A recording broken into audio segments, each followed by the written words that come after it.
আসসালামু আলাইকুম। চিত্রচিরে চৈত্র মাস লিখেছেন মম সাহা। বাহার বাইবিহীন আজ তিনটে দিন কেটে গেল। কেমন নীল বিষাদ সমুদ্রে কুল কিনারাহীন দিনগুলো। সকাল দুপুর রাত নিজেদের মতন মুগ্ধতা ছড়াতে যেন ব্যর্থ হলো তিনটি দিনে।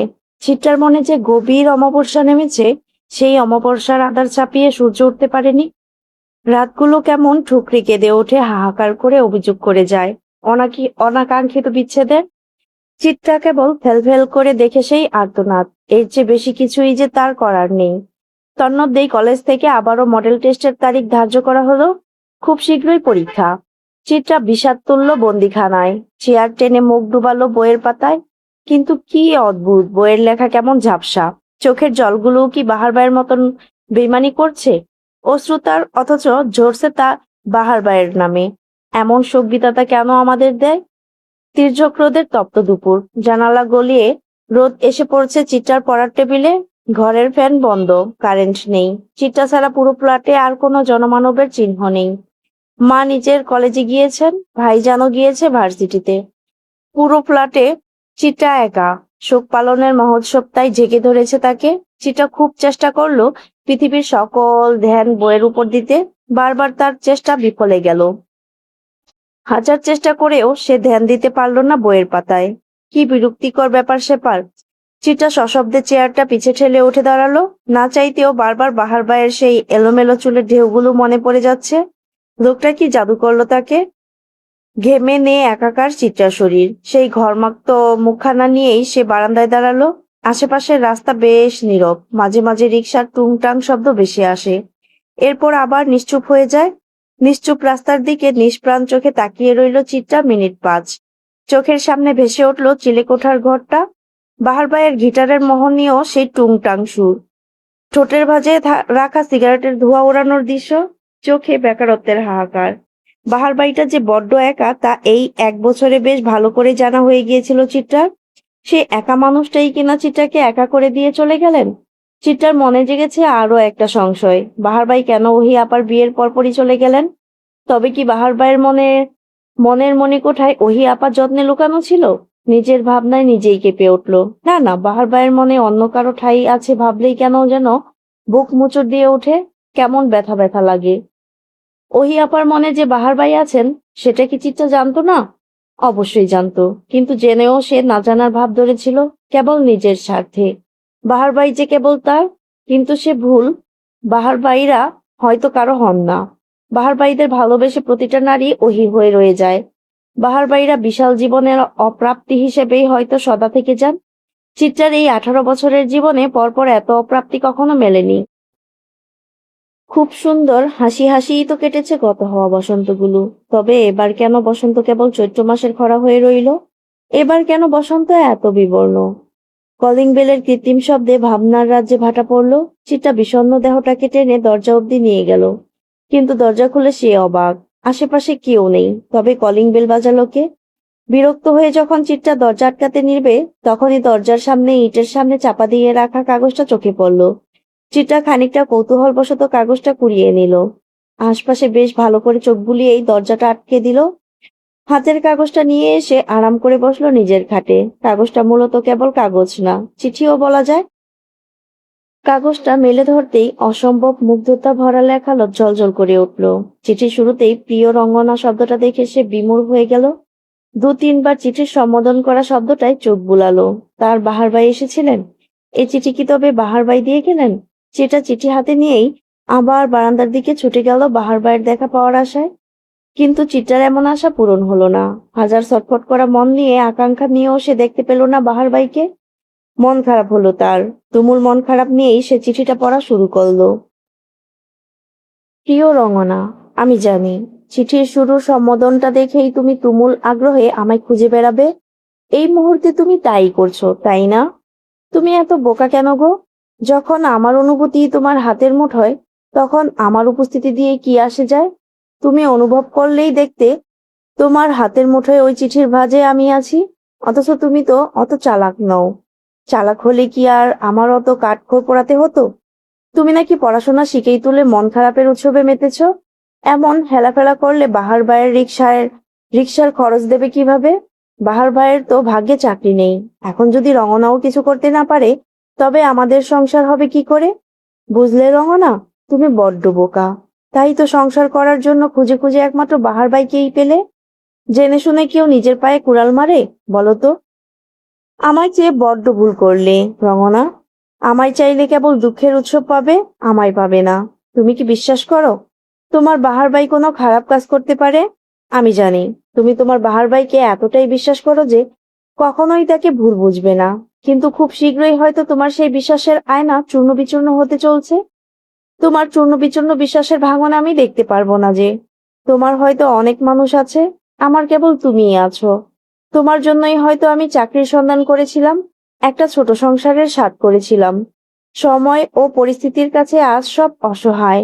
মৃত্যুর আগ মুহূর্ত অবধি আমি চাই তুমি আমায় বিশ্বাস করো।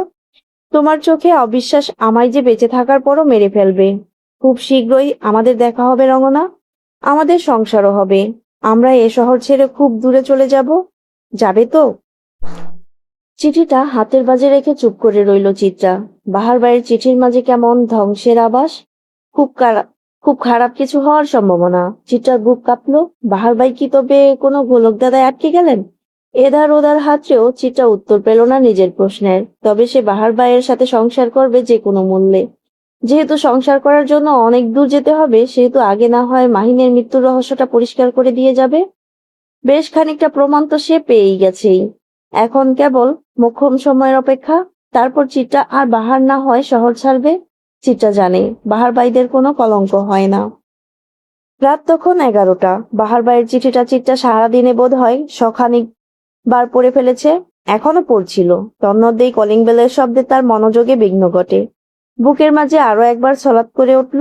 আবারও দুপুরের মতন অনাকাঙ্ক্ষিত চিঠি আসতে পেরে ভেবেই সে ছুটে গেল মেইন দরজার সামনে। মুনিয়া বেগম রাতের রান্না করছিলেন। দরজার শব্দ শুনে তিনিও হাত মুছতে মুছতে এগিয়ে এলেন দরজার দিকে।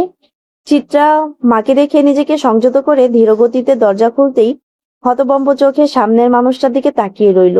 মুনিয়া বেগমের চোখেও ভরা বিস্ময়। অবাক কণ্ঠে বলল, তুমি এখানে যে? আকাশের চাঁদ মাটিতে কেন? শেষের কথাটায় তাচ্ছিল্যের ছোঁয়া। দরজার ওপাশে দাঁড়ানো নুরুল সওদাগর তেমন পাত্তা দিলেন না বোধ হয় সেই তাচ্ছিল্যে, বরং বেশ কঠিন স্বরে চিত্রাকে শুধালেন, ওই লম্পট ছেলেটা কোথায়? চিত্রা ভুরু কুচকালো। অবুঝ কণ্ঠে বলল, জি। তোমাদের পছন্দের ওই ভবঘুরে নেশাখোর ছেলেটা কোথায়? চিত্রা এবার বোধ হয় বুঝলো বাবা কার কথা বলছেন। বোঝার সাথে সাথেই তার চোখে মুখে বিরক্তি ছড়িয়ে পড়ল।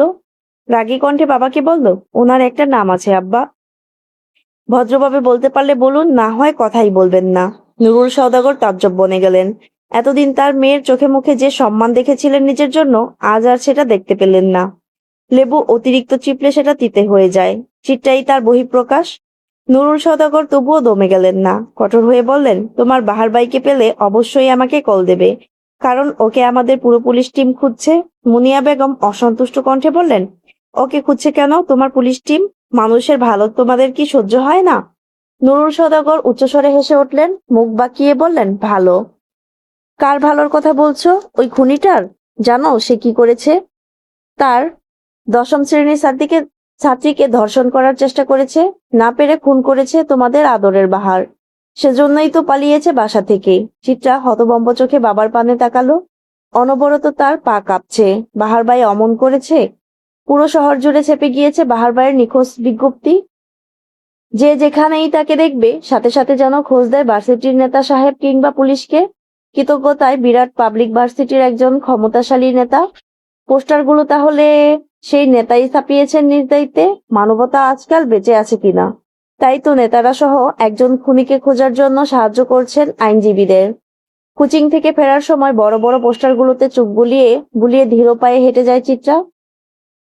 রাস্তাটা খালি পেলেই ছুঁয়ে দেয় পোস্টারের মাঝে থাকা বাহার ভাইয়ের সাদা কালো মুখমণ্ডলকে। কেবল পুরো শহর নয়, পুরো পৃথিবীও যদি বাহার ভাইয়ের বিপরীতে চলে যায়, তবুও বাহার ভাইয়ের পক্ষে কেবল একজন মানুষ থাকবে, সে হলো চিত্রা।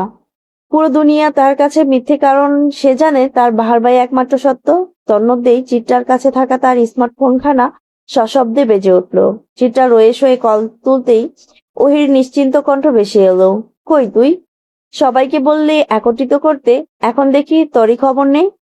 চিত্রা ক্লান্ত কণ্ঠে জবাব দিল, এই তো রাস্তায় আসছি।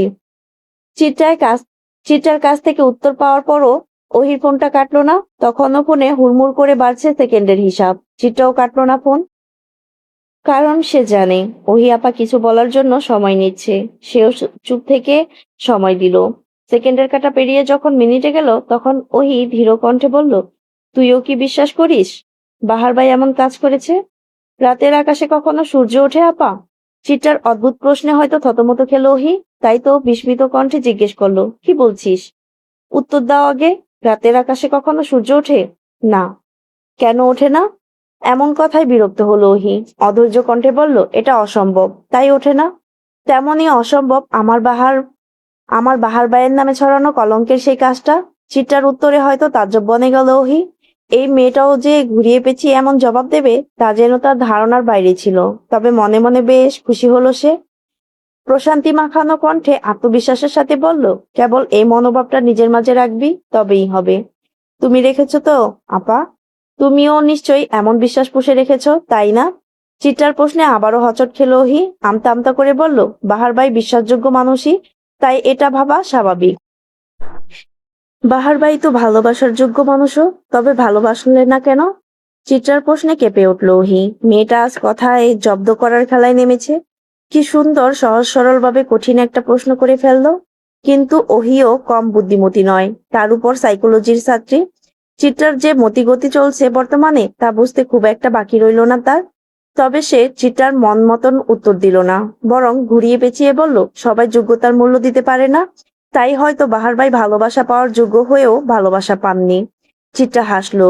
ওহি আপা যে খুব চালাক তা সে ভালো করেই জানে, তবুও আরেকটু বুদ্ধির পরীক্ষা করে নিল। সে জানতো ওহি আপা কখনো ভালোবাসা স্বীকার করবে না। যা পায়নি, যা পাবে না তা পাওয়ার আকাঙ্ক্ষা প্রকাশ করাও এক ধরনের বোকামি। আর ওহি আপা বোকামি খুব কমই করে। সওদাগর বাড়ির ড্রয়িং রুমে গভীর নিস্তব্ধতা। আজ বাড়ির মধ্যমণি হলো চিত্রা। এই মেয়েটার চোখে মুখে আজ কেমন উপচে পড়া রহস্য। কিছু অদ্ভুত ঘটনা ঘটার সম্ভাবনা। সোফায় যার যার মতন অবস্থানরত আছে সওদাগর বাড়ির সদস্যরা। রোজা সওদাগরের মুখ আগের মতনই ভার ভার। চিত্রা সোফার খালি জায়গাটাতে এসে বসলো। তুহিন মাহতাবও আছে এখানে উপস্থিত। চিত্রার এমন রহস্যময় নীরবতায় বিরক্ত হলেন নুরুল সওদাগর। তার গুরুগম্ভীর কণ্ঠে বললেন, কি সমস্যা তোমার? আমাদের সময়ের কি কোনো দাম নেই তোমার কাছে? হেয়ালি করছো কেন? চিত্রা বাবার কথাকে তেমন পাত্তা না দিয়ে সোফায় আয়েশ করে হেলান দিয়ে বসলো। তারপর অদ্ভুত কণ্ঠে বলল, আব্বু, আপনি কখনো আমায় ভালোবাসেননি কেন? এমন সময়ে চিত্রার এমন প্রশ্নের জন্য সবাই হয়তো প্রস্তুত ছিল না। নুরুল সওদাগরও কিছুটা থতমত খেয়ে গেলেন। বিস্ফোরিত নয়নে তাকিয়ে রইলেন মেয়ের পানে। তিনি হয়তো বোঝার চেষ্টা করছেন তার মেয়ে কি বলতে চাচ্ছে, কিন্তু বুঝতে সক্ষম হলেন না কেউ। সবারই হতভম্ব অবস্থা দেখে বাঁকা হাসলো চিত্রা। কেমন ঘুমট পরিস্থিতি তৈরি করে বলল, জানেন আব্বু, আমি হয়তো একমাত্র মেয়ে যে আব্বুর ভালোবাসা পাওয়ার জন্য নিঃসন্দেহে জান কোরবানি দিয়ে দিতাম। কিন্তু আপনি তো ভীষণ শক্ত পাথর। আমার জানো আপনার দম্ভের কাছে খুবই তুচ্ছ। আমাকে অপছন্দের কারণ কি কেবল আমার জন্ম পরিচয়? চিত্রা! মায়ের কণ্ঠে বিস্ময়, ডাকের মাঝে ধমক। চিত্রা তাকালো মায়ের দিকে, মুচকি হেসে বলল, আজ আমি না হয় একটু বলি আম্মু। জানো আম্মু, আব্বু আমায় একটুও ভালোবাসেনি। আমার কত খারাপ লাগতো, কত কান্না করতাম, কত আল্লাহর দরবারে দোয়া করতাম কেবল আব্বু যেন আমায় একটু ভালোবাসে। কিন্তু আব্বু আমায় ভালোবাসেনি আম্মু। আল্লাহর পর যদি কাউকে সিজদা দিতে বলতো তাহলে সেই সিজদাটা আমি আব্বুকে দিতাম। অথচ সেই আব্বুই কিনা আমায় ভালোবাসলো না। আমার এক জীবনে এমন বিশাল আফসোস আফসোস পুষে বাঁচতে হবে ভাবিনি। তুমি আমায় তো কত সুন্দর জীবন দিলে আম্মু, একটু আব্বুর ভালোবাসা তো এনে দিতে পারলে না। মুনিয়া বেগম টলমলে অশ্রু নিয়ে মেয়ের পানে তাকিয়ে আছেন, চোখে মুখে তার অবিশ্বাসের ছাপ। চিত্রা চঞ্চল হলেও কখনো আবদার, অভিযোগ, অভিমান কিংবা বায়না ধরেনি মায়ের কাছে। কিন্তু আজ যখন সবকিছুই মায়ের পায়ের কাছে ঠেলে দিল, তখন মায়েরই বা কি বলার থাকতে পারে? নুরুল সওদাগরের কথা প্রায় বন্ধ হওয়ার উপক্রম। আজ যেন নতুন চিত্রাকে দেখছেন তিনি। মেয়েটার এমন পরিবর্তন ভাবিয়ে তুলল সবাইকে। বাম চোখ দিয়ে গড়িয়ে পড়া অশ্রুকণাকে ভীষণ অবহেলায় মুছে ফেলল চিত্রা। তাচ্ছিল্য করে বলল, আজ এমন কথা কেন বলছি সেটাই ভাবছ, তাই না? কারণ আছে। কারণ আছে দেখেই বলছি। যখন বাহারটা জ্বলছে গেল, হসপিটালের বিছানায় বেঁচে থাকার যুদ্ধে আমি অনবরত ছুটে যাচ্ছি, তখন আপনি আব্বু আমার ছায়া না হয়ে আমার দিকে ছুড়ে মারলেন অবিশ্বাসের তীর। আমি সেদিন কতটা ব্যথা পেয়েছি তা আপনাকে বুঝাতে পারবো না আব্বু। সেদিনই ঠিক করেছিলাম আপনার অবিশ্বাসের তীর আমি ভেঙে দেব। আর আজই সেই দিন। চিত্রার শেষ কথায় অবাক হলো সবাই, কিন্তু বুঝে উঠতে পারল না কথাটির সারাংশ। ঘেমে নিয়ে একাকার মাহতাব শার্টের বাহুতে কপালের ঘাম মুছতে মুছতে কেমন বোকা বোকা কণ্ঠে বলল, কি বলছে এসব? মাহতাবের অবস্থা দেখে খিলখিল করে হেসে উঠল চিত্রা। সেকেন্ডের মাঝে বারবার তার পরিবর্তন ভাবিয়ে তুলছে সবাইকে। অনাকাঙ্ক্ষিত ঝড়ের আবাসজ্জে পাচ্ছে সবাই। ওহি অধৈর্য কণ্ঠে বলল, কি বলছিস তুই? তোমরা জানতে চাও না আমাদের এই ঝলসানোর কারণ কে? কে আবার? মাহিন? চিত্রার প্রশ্নে ওহির সহজ সরল উত্তর। চিত্রা হাসল, ডানে বামে মাথা নাড়িয়ে বলল, ভুল উত্তর। এতক্ষণে ড্রয়িং রুমে অবস্থানরত প্রত্যেকের মাঝে উত্তেজনা ছড়িয়ে পড়েছে। অবাক প্রত্যেকটা মানুষ। চিত্রার কথার অর্থ যেন বুঝছে না কেউ। ধৈর্যের বাঁধ ভাঙল এবার তুহিনের। উৎকণ্ঠিত হয়ে বলল, তবে কে করেছে তোদের সাথে এমন? চিত্রা হেলতে দুলতে মাহতাবের কাছে এসে বসলো। ফিচেল কণ্ঠে বলল, কি দুলাভাই, আপনি বলবেন না আমি বলবো? মাহতাবের অবস্থা তখন বেহাল। মুখের মাঝে কৃত্রিম হাসি আকার মিছে চেষ্টাও করলো। ভয়ার্ত কণ্ঠে বলল, কি কি সব বলছো সেলিকা? আমি জানবো কিভাবে? জানবেন না কেন? আপনি নিজে করলেন সেই কাজ, অথচ বলছেন অন্য কথা। It's not fair. বড়সড় একটা বিস্ফোরণ হয়ে গেল ড্রয়িং রুমে। সমস্বরে সবাই চেঁচিয়ে উঠে বলল, কি? চিত্রার চোখে মুখে এতক্ষণে ঠাট্টার জায়গায় ছড়িয়ে গেল কাঠিন্যতা। ধীরকণ্ঠে মাহতাবের দিকে তাকিয়ে বলল, আপনি আমাদের সাথে এমনটা কেন করেছেন দুলাভাই?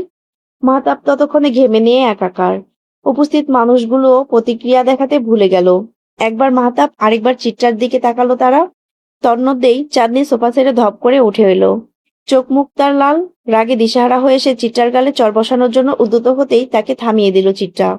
মুখে আগের ন্যায় হাসি বজায় রেখে বলল, আরে আপা থামো, এত তাড়াতাড়ি চরটা ওয়েস্ট করো না। বলা তো যায় না, অন্য কারোরও প্রয়োজন হতে পারে। চাঁদনি ফুঁসে উঠল, ধমক দিয়ে বলল, তুই কেমন মেয়ে রে চিত্রা? তোকে এত আদর করেছি আমি, অথচ তুই কিনা আমার মায়ের আচরণের রাগ আমার আর আমার স্বামীর উপর উঠাচ্ছিস। এসব মিথ্যে বলে এই তোর আচরণ? চিত্রার হাসি হাসি মুখ থমথমে হলো। শক্ত কণ্ঠে বলল, তোমার মায়ের প্রতি বা তোমার প্রতি আমার কোনো রাগ নেই। একটা সময় এই বাড়ির নুন খেয়েছি, তাই এর গুণ গাইতেই হবে। আমি যা বলছি তা এক বিন্দুও মিথ্যে নয়। আগে শুনবে, তারপর যা বলার বলবে।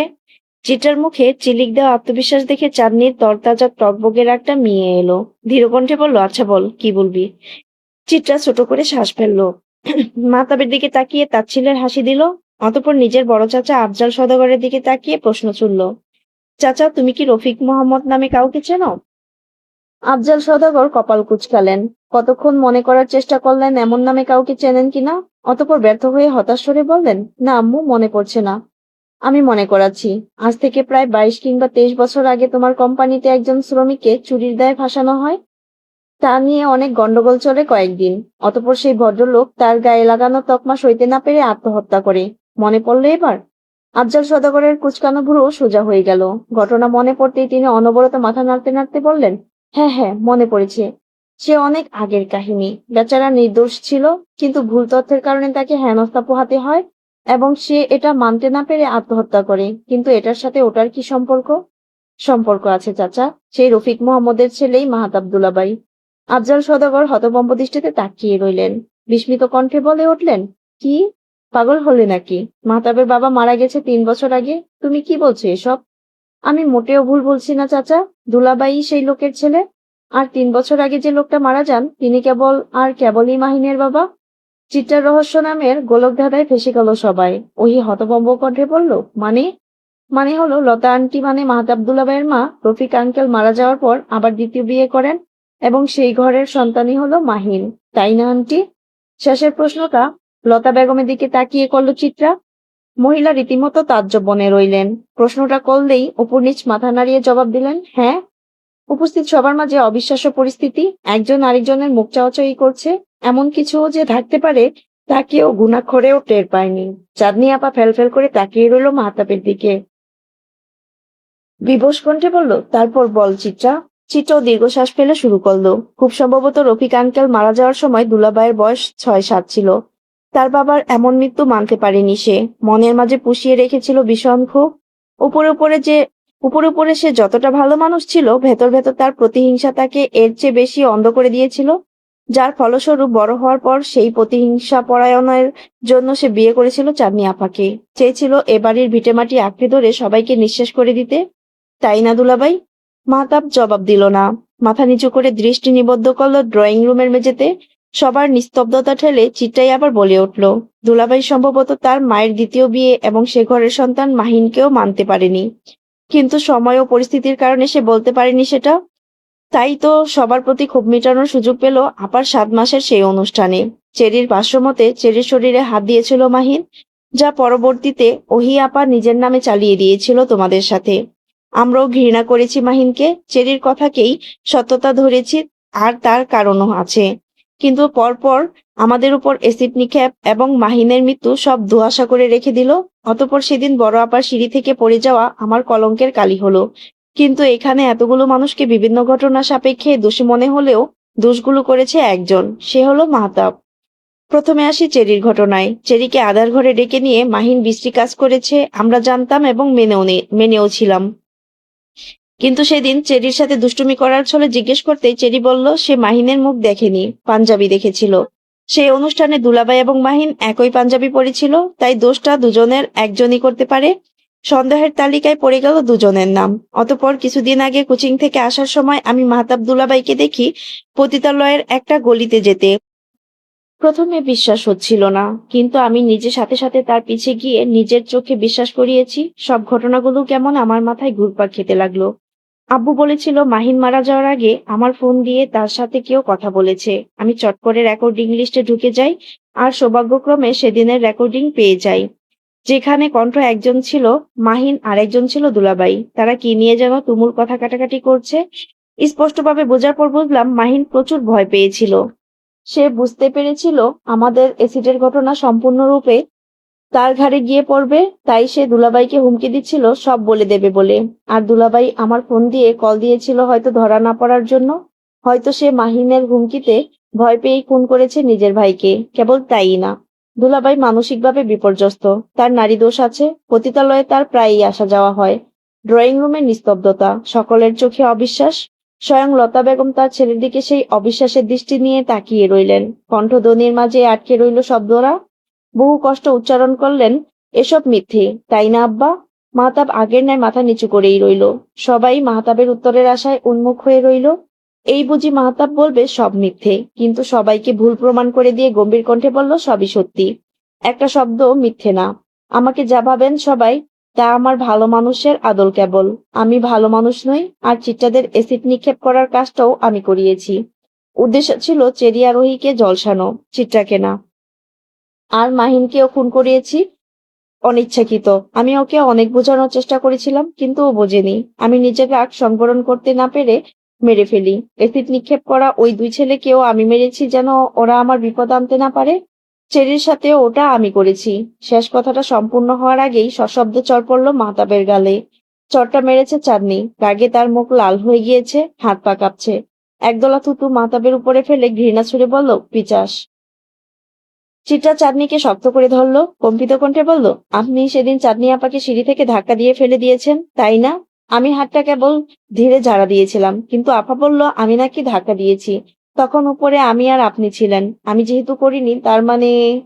চিত্রার বাকি কথা বলতে হলো না। মাহতাবি গম্ভীর কণ্ঠে বলল, আমি করেছি সেই কাজটা। আর এই যে এত দ্রুত সবটা স্বীকার করে নিলাম কেন জানো? কারণ এত শত বাহানার মাঝেও আমি তোমায় ভালোবেসে ফেলেছি। আবারও চড় পড়ল মাহতাবের গালে। এবার চড়টা দিলেন আফজাল সওদাগর। রাগে তিনি হুংকার দিয়ে উঠলেন। তুমুল এক ধাক্কা দিয়ে বললেন, তোর সাহস কি করে হলো আমার মেয়ের দিকে তাকানোর? তোর চোখ উঠিয়ে ফেলবো। মাহতাব কথা বলল না, ঠায় দাঁড়িয়ে রইল। আরো কয়েক গা প্রহার হলো। হইচই ভরে গেল সওদাগর বাড়ি। পুলিশ কল দেওয়া হলো। লতা বেগম জ্ঞান হারালেন। চাঁদনি কথা বলার শক্তি না পেয়ে ধপ করে বসে পড়ল। তুমুল বিশৃঙ্খলা পড়ল বাড়ি জুড়ে। চিত্রা সেই বিশৃঙ্খলা ঠেলে বেরিয়ে গেল রাস্তায়। রাত 11টায় ব্যস্ত শহরে একা পায়ে হাঁটা শুরু করলো। অনেকটা পথ যাওয়ার পর পুলিশের একটা গাড়ি তার পাশ দিয়ে চলে গেল সওদাগর বাড়ির দিকে। চিত্রা তাচ্ছিল্য ভরে হাসলো। গত পরশু রাতে সে মাহতাব দুলাভাইয়ের বাড়িতে প্রবেশ করেছিল পাইপ বেয়ে। চিত্রা হুট করেই কেমন সাহসী হয়ে গেল। এরপর ছাদের দরজা দিয়ে বাড়িতে ঢুকেই তো সব কাগজপত্র জোগাড় করলো। মানুষ রাগে অন্ধ হয়ে কত কিছুই না করে ফেলে। তৃপ্তি ভরে সে দেখে নিল শহরের রাজপথ। আর তো আর তো থাকা হবে না এই শহরে। সে আর বাহার ভাই তো অনেক দূর চলে যাবে সংসার করতে। কালই তারা শহর ছাড়বে। বাহার ভাই আরেকটা চিঠি পাঠিয়ে নির্দিষ্ট ঠিকানা দিয়ে দিয়েছেন। সেখানে গেলেই দুজনে দেখা হবে। তারপর চিরতরে বাহার ভাই চিত্রার খুব দূরে চলে যাবে তারা। কিন্তু বাহার ভাই বেছে বেছে কবরস্থানের ঠিকানাটাই কেন দিলেন?